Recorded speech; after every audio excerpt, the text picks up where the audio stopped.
سبحان الله والحمد لله ولا إله إلا الله.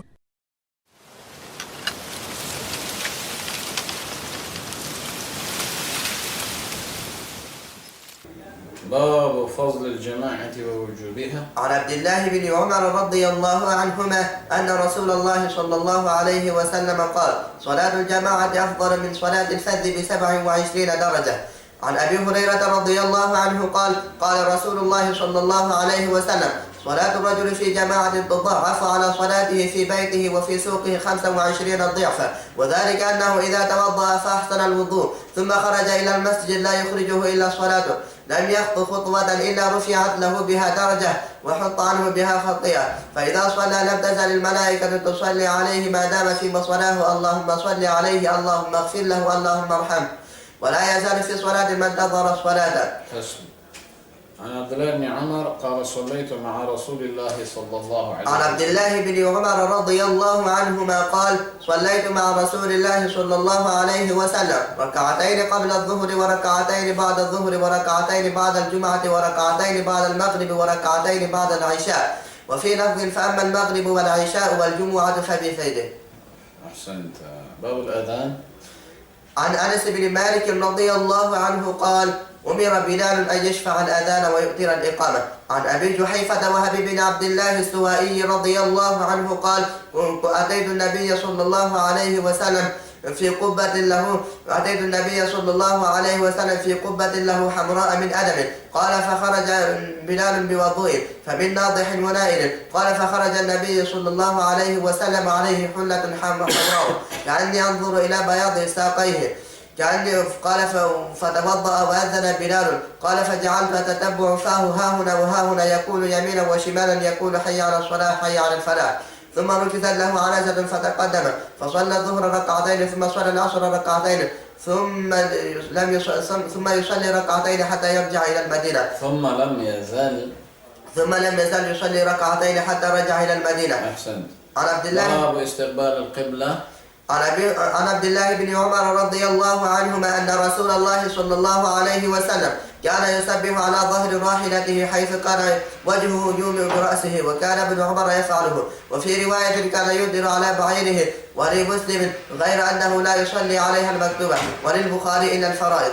عن عبد الله بن عمر رضي الله عنهما قال: بينما الناس بقباء في صلاة الصبح إذ جاءهم آت فقال: إن النبي صلى الله عليه وسلم قال: أنزل عليه الليلة القرآن وقد أمر أن يستقبل القبلة فاستقبلوها، وكانت وجوههم إلى الشام فاستداروا إلى الكعبة. حسن. باب الصفوف. عن أنس. باب الصفوف. عن أنس بن مالك رضي الله عنه قال: قال رسول الله صلى الله عليه وسلم: سووا صفوفكم فإن تسوية الصف من تمام الصلاة. وعن النعمان بن بشير رضي الله عنهما قال: سمعت رسول الله صلى الله عليه وسلم يقول: لتسوون صفوفكم وليخالفن الله بين وجوهكم. ولمسلم: كان رسول الله صلى الله عليه وسلم يسوي صفوفنا حتى كأنما يسوي بها القداح، حتى رأى قد عقلنا، ثم خرج يوما فقام حتى كاد أن يكبر، فرأى رجلا باديا صدره فقال: عباد الله، لتسوون صفوفكم أو ليخالفن الله بين وجوهكم. عن أنس بن مالك رضي الله عنه أن جدته مليكة دعت رسول الله صلى الله عليه وسلم لطعام صنعته فأكل منه، ثم قال: قوموا فليصلي لكم. قال أنس: فقمت إلى حصير لنا قد اسود من طول ما لبس فنضحته بماء، فقام عليه رسول الله صلى الله عليه وسلم، وصففت أنا واليتيم وراءه والعجوز من ورائنا، فصلى لنا ركعتين ثم انصرف رسول الله صلى الله عليه وسلم. ولمسلم أن رسول الله صلى الله عليه وسلم صلى به وبأمه فأقامني عن يمينه وأقام المرأة خلفنا. عن عبد الله بن عباس رضي الله عنه أن رسول الله صلى الله عليه وسلم صلى به وبأمه فأقامني عن يمينه وأقام المرأة خلفنا. اليتيم قيل هو الضبيرة جد حسين بن عبد الله بن الضبيرة. أحسنت. باب الإمامة. باب الإمامة. عن أبي هريرة رضي الله عنه عن النبي صلى الله عليه وسلم قال: أما يخشى الذي يرفع رأسه قبل الإمام أن يحول الله رأس حمار أو يجعل صورته صورة حمار. وعن أبي هريرة رضي الله عنه عن النبي صلى الله عليه وسلم قال: إنما جعل الإمام ليؤتم به فلا تختلفوا عليه، وإذا كبر فكبروا، وإذا ركع فاركعوا، وإذا قال سمع الله لمن حمده فقولوا ربنا ولك الحمد، وإذا سجد فاسجدوا، وإذا صلى جالسا فصلوا جلوسا أجمعون.